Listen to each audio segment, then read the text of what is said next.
El día del abrazo, ese gesto tan sencillo, tan poderoso de amistad, de cariño. No te doy uno porque, bueno, estamos un poquito lejos, pero...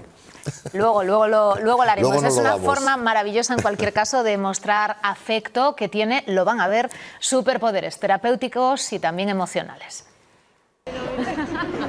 Puede que un abrazo no siempre sea la solución al problema, pero es un gesto que nos transmite amor, fuerzas y que nos reconforta. Paz y cariño, mucho cariño. Yo siento como que estoy en una nube igual. Este código social afectivo tan solo dura unos segundos, pero llega a conectar nuestros 5 sentidos. Los abrazos sanan, ayudan a conectar con el otro y a conectar con el mundo interior y afectivo de uno mismo. Pero ojo, porque no cualquier abrazo vale, mejor que sean intensos y prolongados. Menos de 5 segundos. Lo que dure bien. Un abrazo sano tiene que tener una duración entre 3 segundos y 20 segundos. Abrazos que muchas veces no regalamos por falta de tiempo o bien por la distancia. A mi familia de Argentina, porque no los veo hace muchísimo tiempo y pues me encantaría. A mi padre le daría otro eterno, si pudiera.